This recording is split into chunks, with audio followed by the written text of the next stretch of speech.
Hello and welcome to what I think is episode 191 of the Mouses Makes Knitting podcast.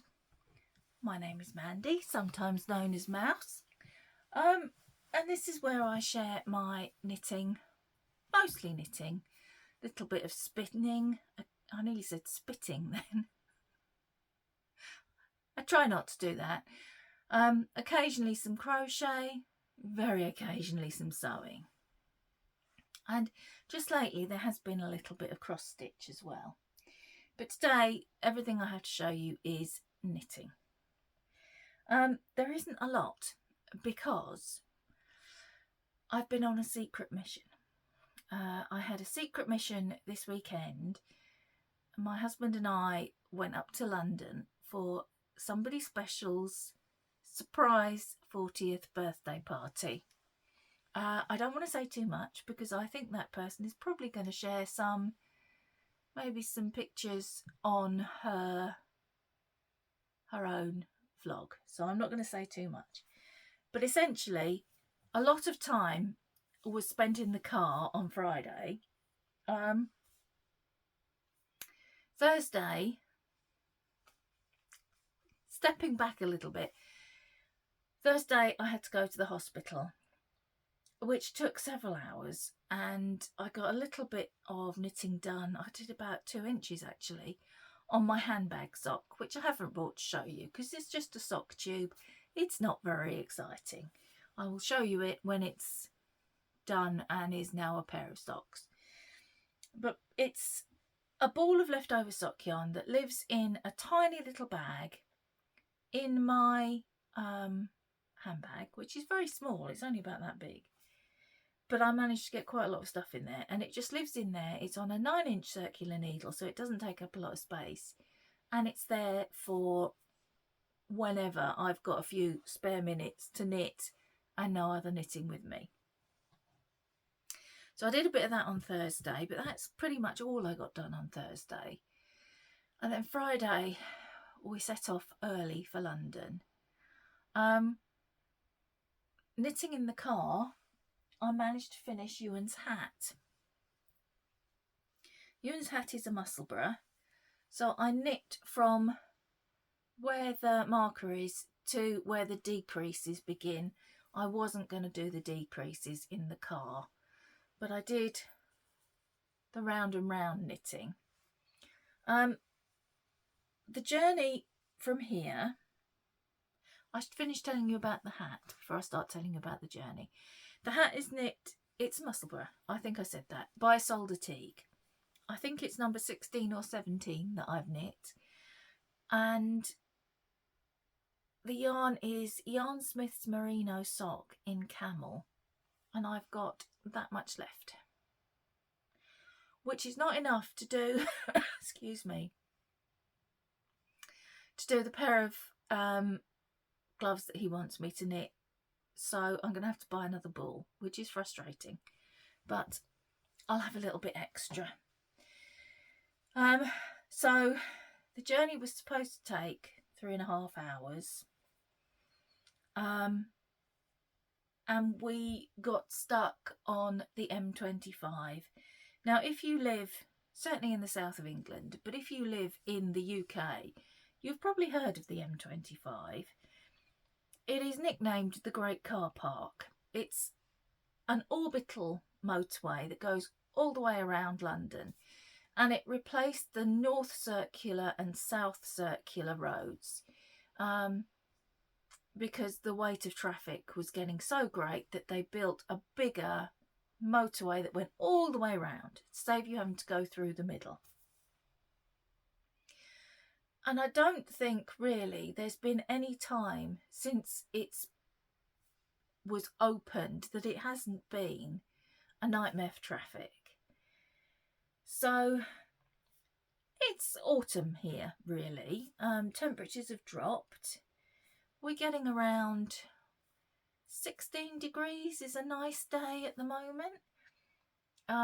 I'm not sure what that is in Fahrenheit. I think you double it and add 32 was the rough. So that'd be about 60 degrees. Quite nice. Friday, on the M25, the temperature was 31 degrees, which is about 90 Fahrenheit. And I was in full sun, and it took us over an hour to move 4 miles. And I genuinely nearly had a medical emergency. I got hotter and hotter and hotter. I ended up, my car has got AC, but it hasn't worked in the 5 years that I've had it. And every year I say I'm going to get that AC charged up. And every year I don't bother. I'm definitely getting it done before next summer. But yeah, we had the windows open, and I ended up with Dave's sweatshirt hooked in. I wasn't driving. You've probably guessed that because I was knitting. You know, you've got a little handle above the passenger door. I hooked the sleeve through there and the body of the sweatshirt round my headrest, and I was hanging onto the sleeve to try and create some shade. But of course that stopped any air circulating, and I was just getting so hot. And my body doesn't regulate temperature very well. And my feet were swelling, and my heart rate went up to 98 just because I was hot. And I was just feeling so awful.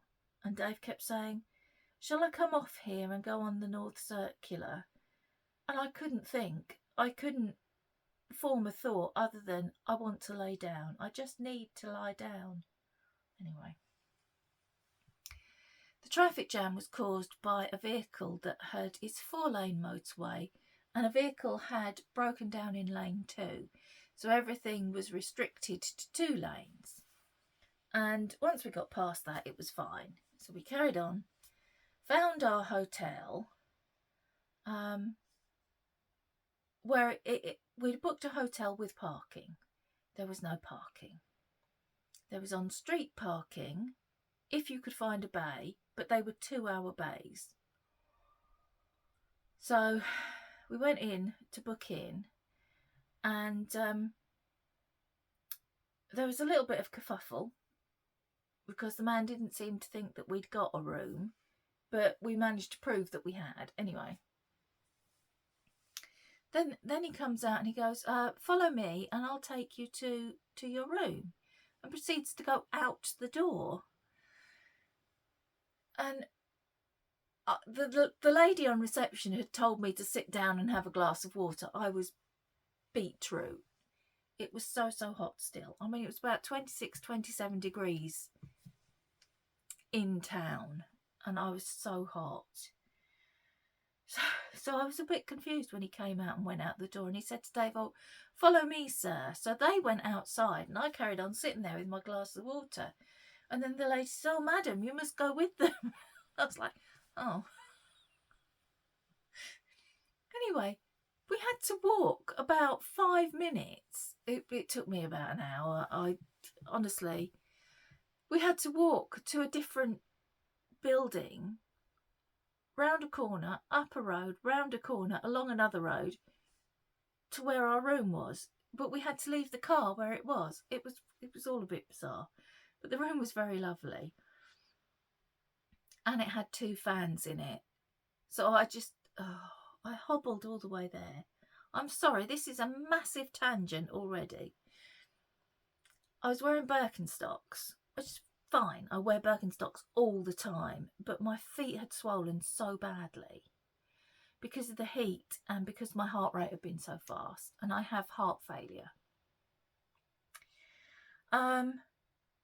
And so my feet were swollen and sweaty, and my sandals were rubbing so badly that I was just hobbling along. And we got into the room. Well, no, we didn't get into the room. The room was above a cafe. It turned out that this whole row of shops, they'd converted the buildings above the shops into an annex of the hotel, and it was really nice. It's only been done 3 months ago. Everything was brand new and lovely. It was very nice. But we went into the cafe and I could see these stairs, and I said to Dave, if I've got to go up those stairs, we're going home. He's going, it's all right, there's a lift. There was a lift. So by which time he was asking me, did I need an ambulance? My watch is telling me to get up and move. I've just walked round the shops, but because I had my hand on a shopping trolley, it didn't think I'd moved. So it's telling me to get moving. It can get knotted. Yeah, Dave thought I needed an ambulance. I was like, I just need to lay down. So we got up to the room. I laid down with 2 fans blowing on me. He went to go and get the luggage, which was down the road, round the corner, along another road, round a corner, up the road, with the car.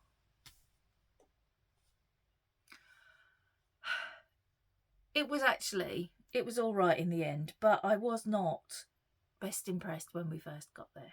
But anyway, had a lovely weekend.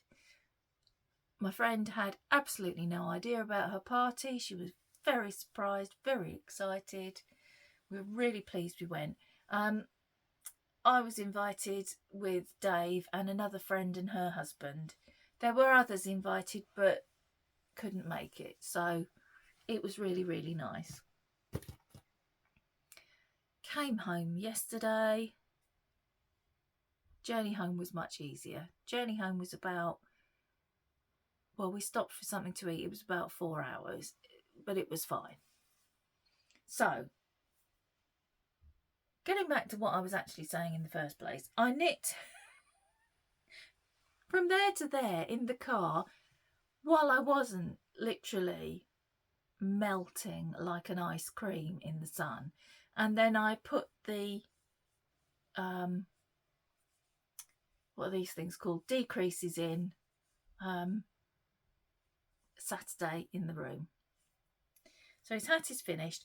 I am going to give it a wash because it's a bit lumpy bumpy where it's been stuffed in a little bag. I've got a little bag. I didn't bring it upstairs. It's about this big. And it came from my friend Amanda in I think it was an Advent swap. But it's perfect. It's got a little drawstring, and the string is string, not ribbon or anything. And what I do is I hook it into the glove box, and then I've got this little canvas bag. It's not canvas, it's cotton. I'm not explaining this very well at all. I've got a little bag hanging with my ball in, and I can stuff the knitting in it as I need to. So it's been squashed up in that. It just needs a little bit of, I'll give it a soak and a block. And then he can have it.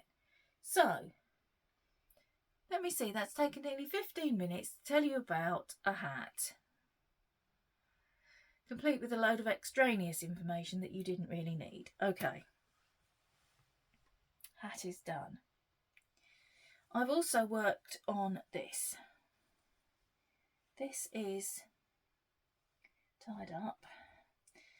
This is a sweater that I'm making with Hobie Horizon yarn.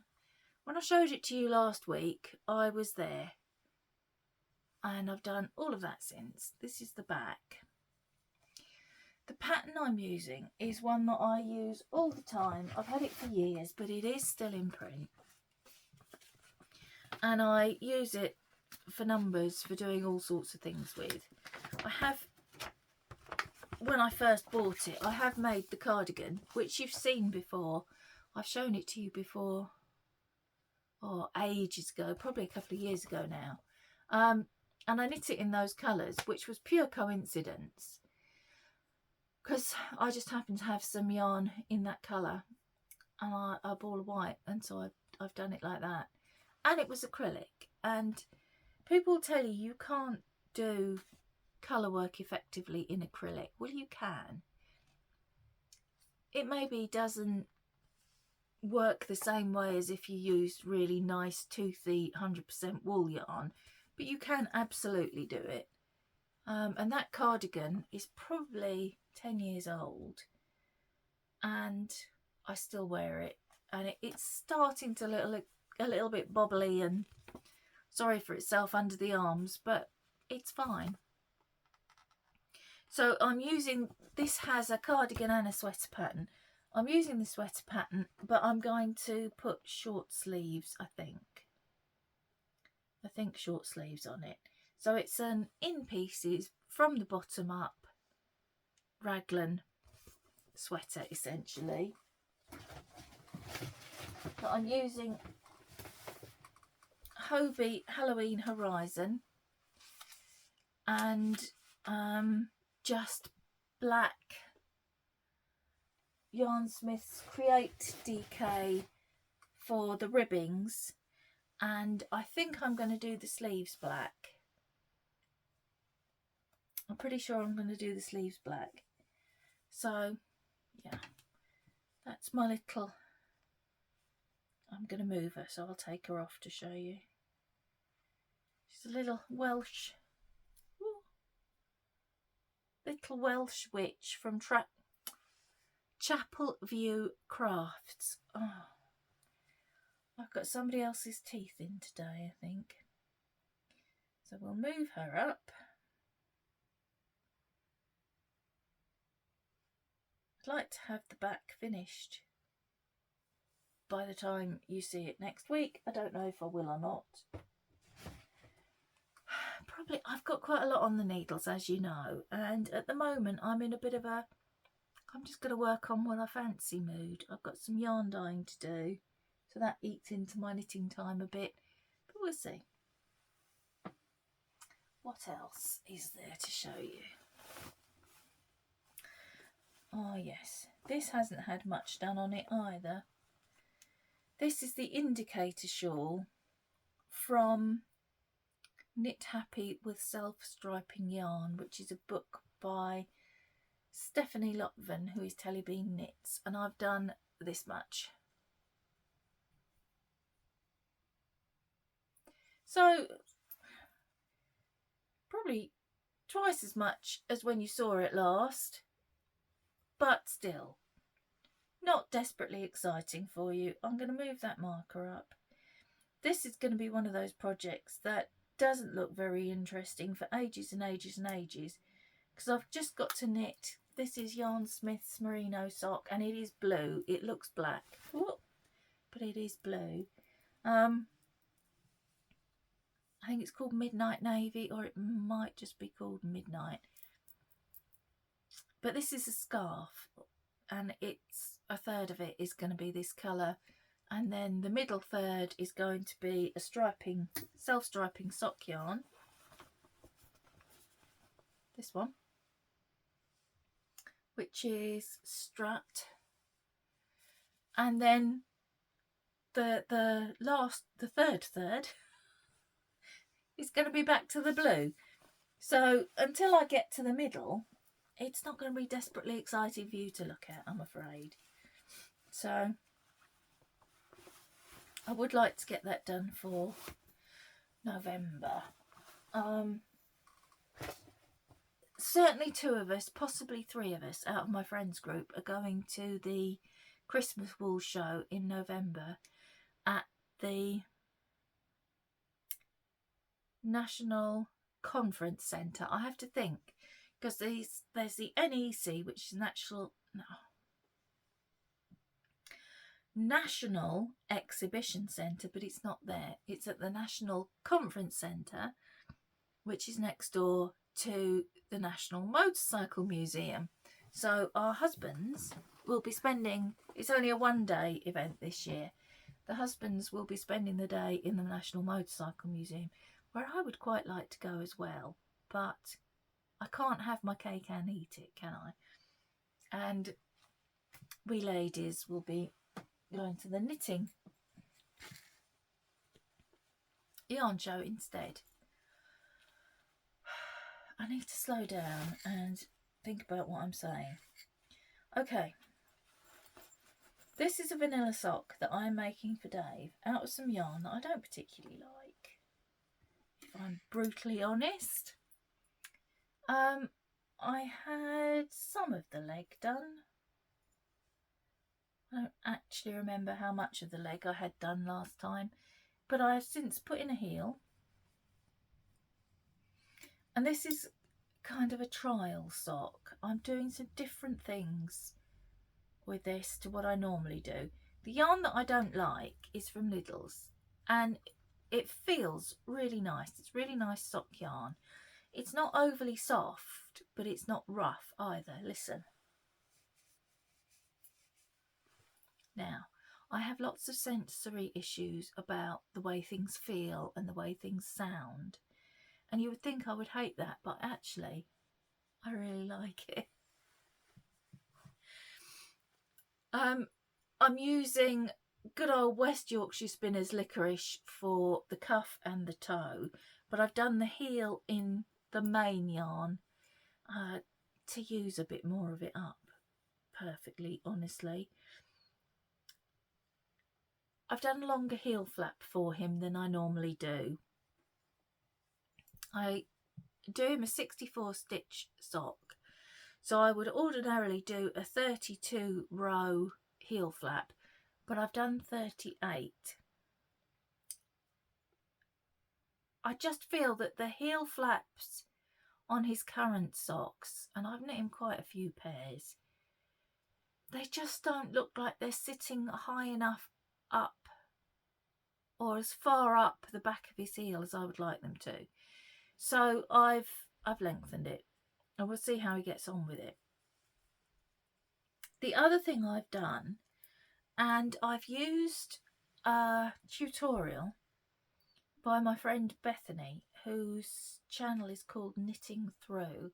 I'm going to link it down below in case anybody else is interested. Bethaby does a series, I think it's 3 tutorials, for what she calls a tread heavy sock. So essentially I've carried on the slip stitching for the heel flap down underneath. Bethaby's tutorial advises you to carry that on until you finish decreasing for the gusset. I kept it going a little bit longer, so I did 30 rows,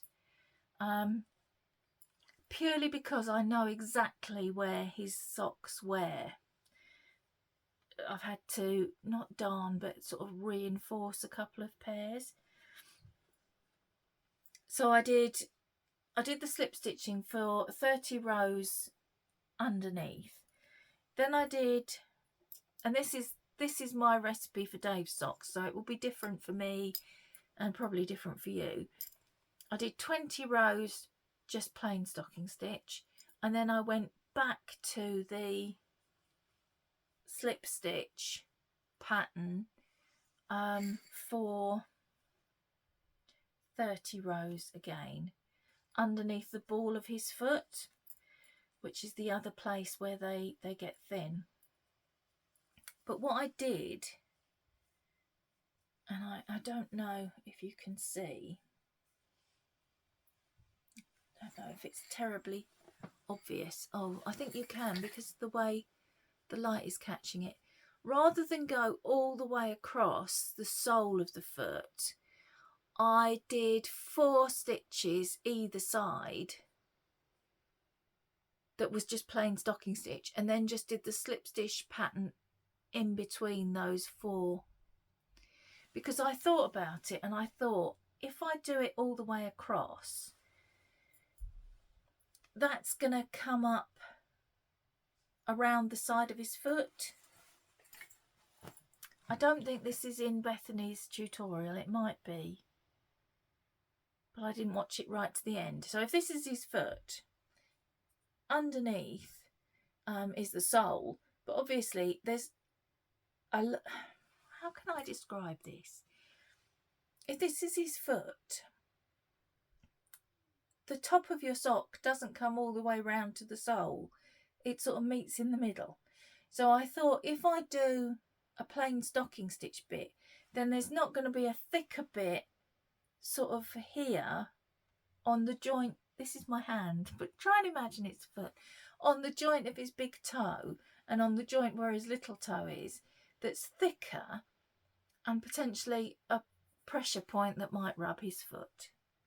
Did that make any sense whatsoever? It made perfect sense in my head, but I don't think I got it out very well.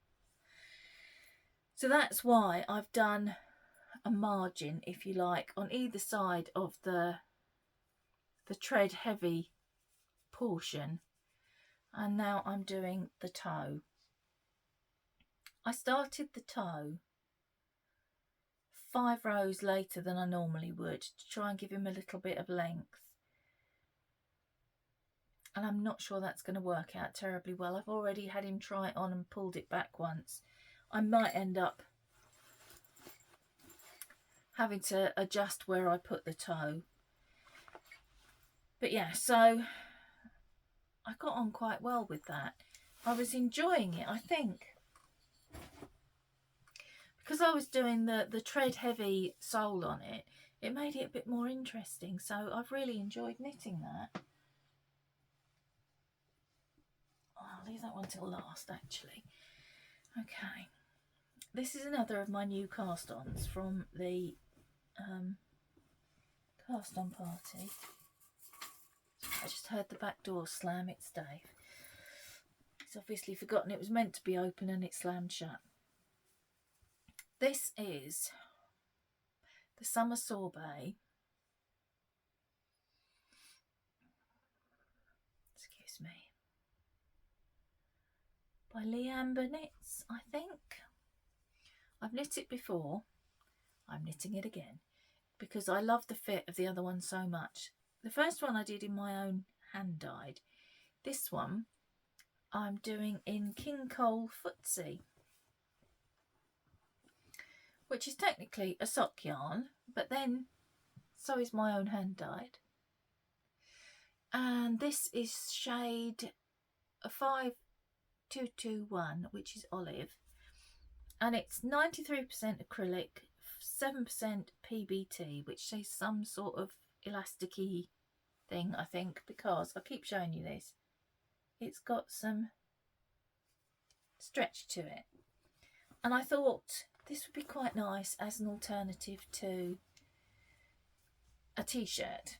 It'll be a bit warmer, but just as comfy. So I have knit, oh, I don't know, about an inch of it. That marker is where I showed you last week. Not huge amounts, because as I say, I didn't seem to have much knitting time last week, and what I did have I spent on Dave's sock, really, because I got a bit hyper focused on it. I'm going to put a more exciting stitch marker than just a plain light bulb one in. Progress keeper even. For this week, what shall we have? Let's have a look. We need one that clips on. That's a sock. That's not suitable, is it? There's a sheep. Oh, I see one. I see. Oh, yes. That one? No, let's have this one. This is silver and it's got a bit tarnished. It could do with having a polish. I can't remember where it came from, but it's a little witch's hat with a tiny pumpkin hanging off. I've got a feeling it came in a...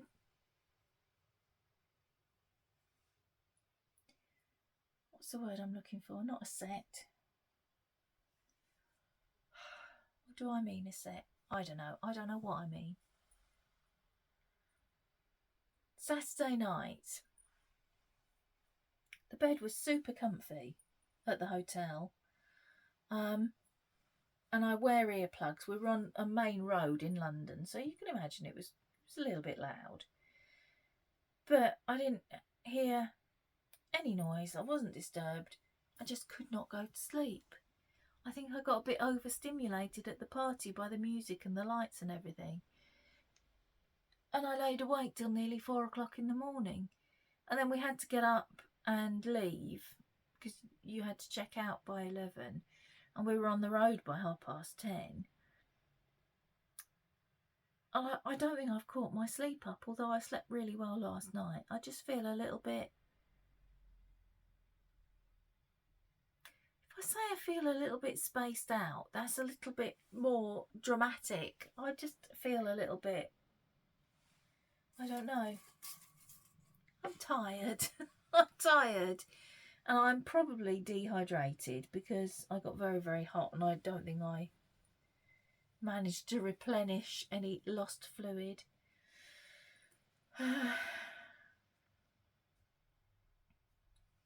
Completely lost the thread of what I was saying.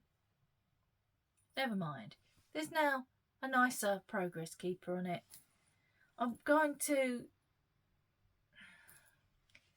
You know, I pick things out of the jar to work on. And I've been... I made... Do you see what I mean? The thought is in my head, but there are no words accompanying it. I said a couple of weeks ago I was going to try and concentrate on a new thing and an old thing. I would like my Halloween sweater done before October because I'll probably only wear it in October. I'd like this done just because I'd like to wear it. October is the Stephen West MCAL and that's going to take up a lot of knitting time in October. I've got my Halloween socks that I'd like to finish, although really I only need to finish one so I can see if they're going to work so that I can use them for my Christmas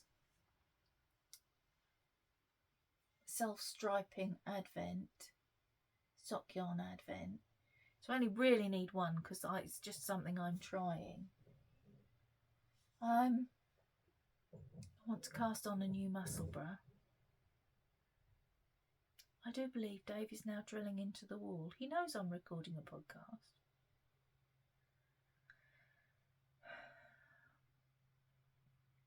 I want to cast on a new muscle bra for car journey knitting because obviously I'm going to be driving. Well, I won't be driving.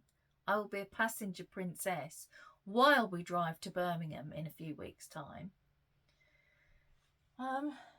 So I don't know. I don't know if I'm going to manage to work on a new thing and an old thing.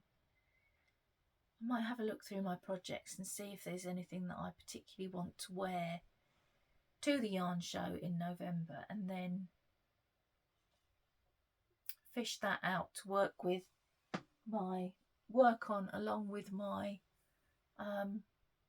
Halloween sweater. I feel like I'm just waffling on nonsense now. This is what happens. I have a train of thought and I just carry on talking. Okay. I keep doing that because I've got a really sore place in my mouth. There's something, right, tangent again. There's something up with my jaw, the hinge of my jaw. And it's a bit swollen, and it's swollen inside as well, which means that my wisdom teeth have stuck into it. And I keep poking my tongue in the sore place, because that's what you do when you've got a sore place in your mouth, isn't it? You keep poking at it. I think it's a hypermobility thing. Dave said, oh, it's a tooth. It's not a tooth. It's literally something to do with either the ligaments or the muscles in the hinge of my jaw. Anyway, nobody needs to know about that. I have been knitting on this on the journey home. It's another muscle bra. That's where you saw it last, and I did all of that on the journey home, which looks like more for two reasons. Because, more than the journey up, this is DK for a start, and also it wasn't so damn hot. So I got all of that done. That's a little, I love this progress keeper. It's a little squirrel and he's got a little nut. My friend Sarah made him for me and I love him so very, very much. This is my own handspun. Tangent alert. I'm going to call this episode Tangent Alert because it's even worse than normal. I don't know how well you can see the colour because I've got an electric light on in here, The sun is coming through the window. I think you can see it quite well. When I span, do you say span or spun? When I span this, spun. I'm sure it's spun. My brain is now shouting sponge. I'm sorry, it's a rather obscure reference to a comedy show from about 30 years ago. Anyway, when I made this with a spinning wheel, because I can't decide on the past tense of spin, I didn't expect it to look like this. I had planned to group the colours, like you've got the green here, and it's kind of worked out. There's blue and orange there, and there's some orange, and then there's some purple. I'd planned to try and make it stripe, and it sort of has, but not really the way that I had envisaged it. Also, I was a bit surprised because the fibre was half black and half rainbows, and I expected it to be more black, but there isn't. It's just sort of muted the colours down. It's really pretty. The fibre was from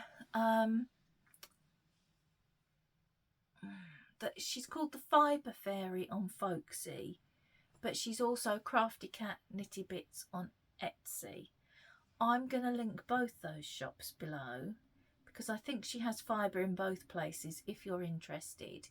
And she also has stitch markers and shawl pins, all sorts of stuff. She's one of the ladies that organises the Sodbury Yarn Over, and that's where I bought this yarn. This fibre was at the first Sodbury Yarn Over. So I'm making a Musselburgh because, it being my first usable hand spun yarn, spun by me that is, it's still a little bit thick and thin, and it's the average gauge is more DK than the fingering that I was hoping for. But a Musselburgh is a very forgiving pattern for not really knowing what weight the yarn is, because you knit an amount and then you measure how many stitches you've got to an inch, and then there's a table to work out how many stitches you need all the way around for whichever size you want to make. So I thought it was always going to be a Musselburgh, and I was going to make it for myself, but Dave saw me knitting it and said, "Oh, is that for me?"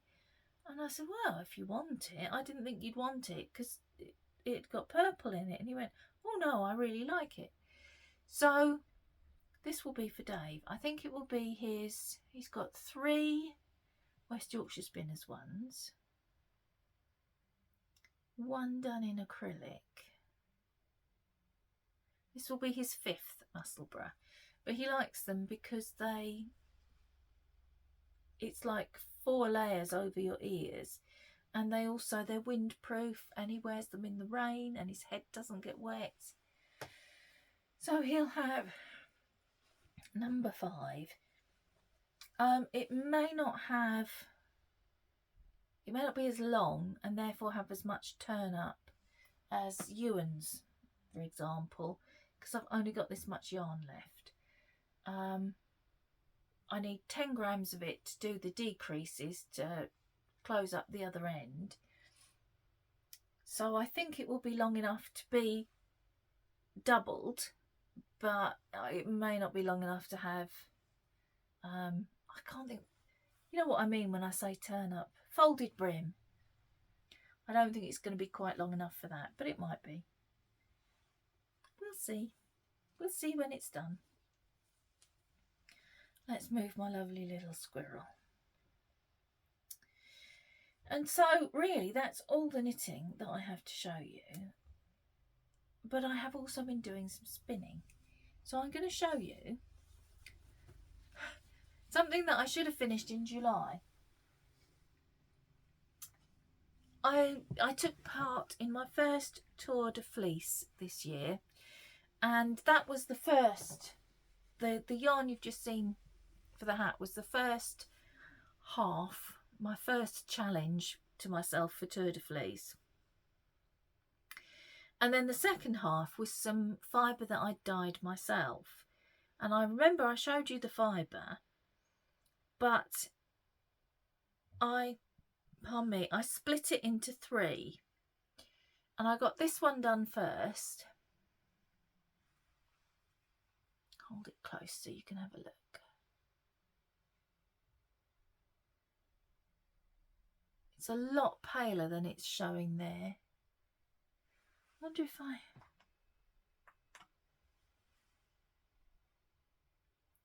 that's a bit better. So I finished this one first, and spinningy people, I wound it into a centre pull ball and I spun it that way. And I have mostly controlled, there are a couple of places like here, I don't think it's wound particularly well, but mostly I've controlled the one strand winding around the other rather than both strands twisting around each other. So I was fairly pleased with that. There are some thick and thin places, but it's okay, and it works out to a heavy fingering, so that's all right. Oh, they go together really well. Anyway, try not to tangent myself anymore because we're already at 42 minutes. This is the last one I did. This is the one that I finished last week. And I remembered to split my fibre in 2. And then this is also 2-plied, but it is straight 2-plied rather than from a centre pull ball. And this, I think, of the 3 is the worst one. So, yeah.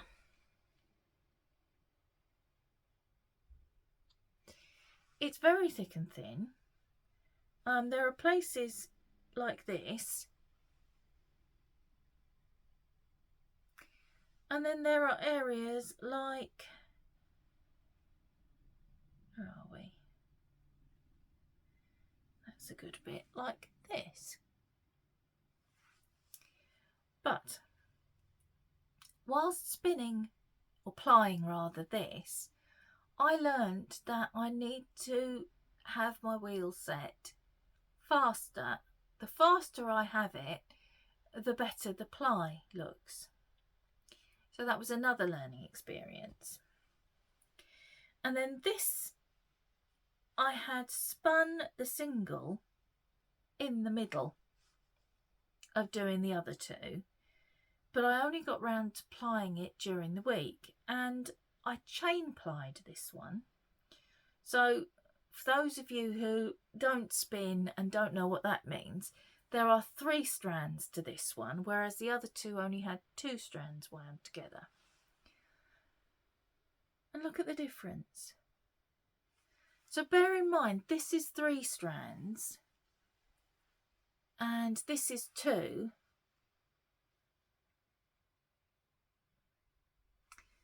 This is what I'm aiming for, and I managed to do it in the middle between the other 2, but obviously lost it before I did this one.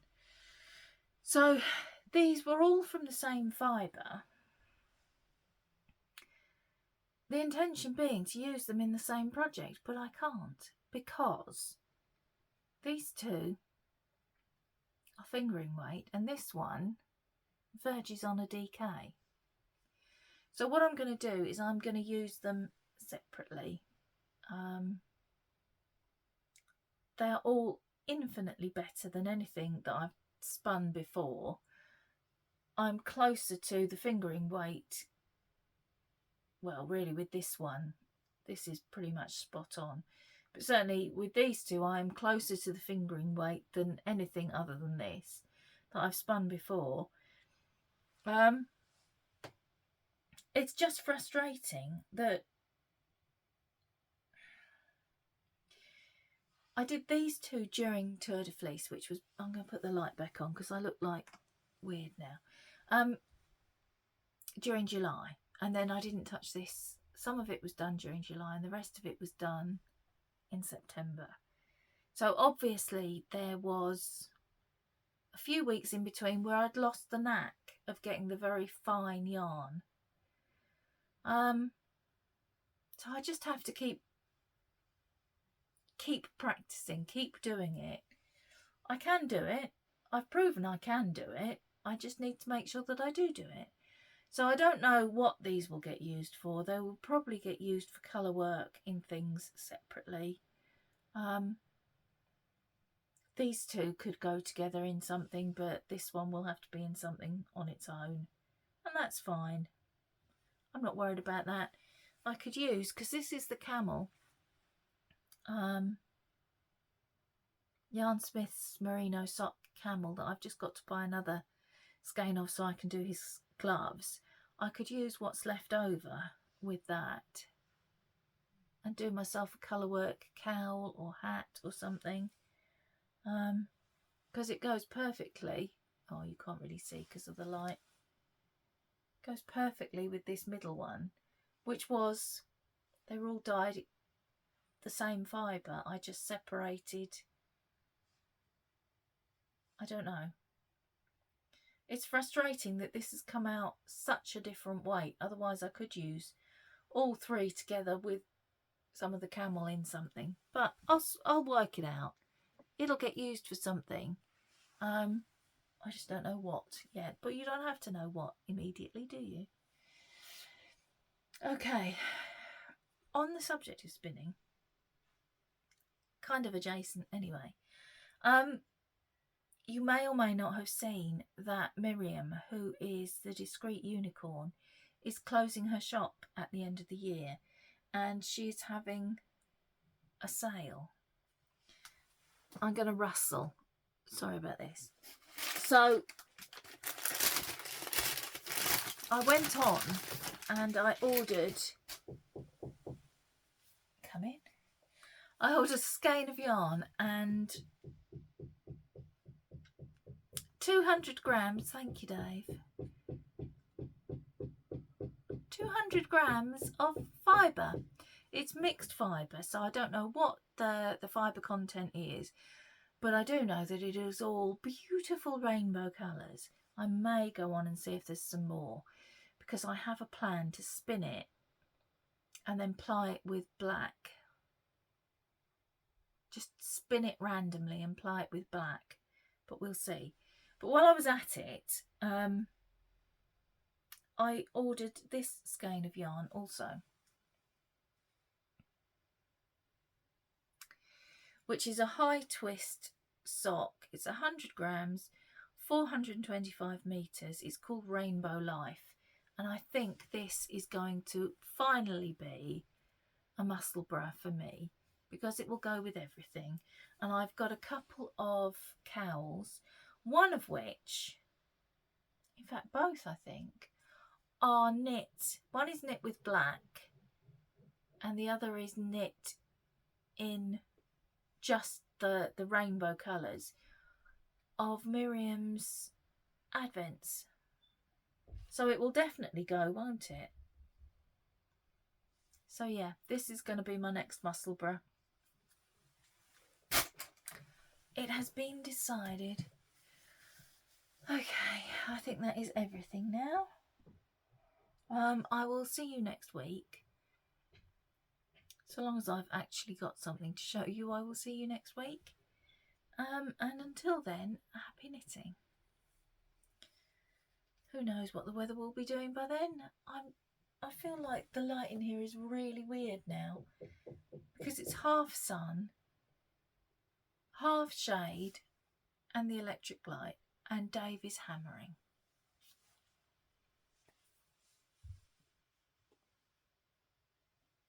I think what he may be doing is fixing the back door.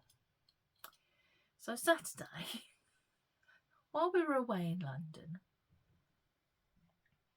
I had a phone call from Ewan, our son, our youngest son, who had locked himself out. But he said, it's okay, I know how to get in. I can break the glass on the back door. And I was like, please don't do that. Please go and knock next door. The man who lives next door is also confusingly called Dave. Go and knock next door and see if Dave is in, because for one thing, you can get into our garden through a gate between the two houses, so he wouldn't have to climb over the very rickety fence that is on its last legs from a storm at the beginning of the year, and if he tried to climb over it, that'd be the end of it. So there was that, but also Dave will have tools, and Dave can probably help you. And he did have tools, and he helped Ewan get in. The window did not need to be broken. I'm not going to say exactly how he got in case any of you know where I live and come and burgle me. But essentially, there's a little bit of the door frame has got to be fixed. And that's probably what Dave's doing. Rocket is out there playing with a stick. Rocket is a cat. If anyone tells you that cats don't like sticks, only dogs do, they are lying. He's out there having a lovely game with a little stick. Right. Also, I should say that Ewan could have got the spare key from his brother, but his brother and his wife were also away. So, yeah, he was stranded, poor lad. But he got in and he's rescued. And now I'm going to go. I will see you next week. I promise no more tangents. I am actually going this time. Bye, guys.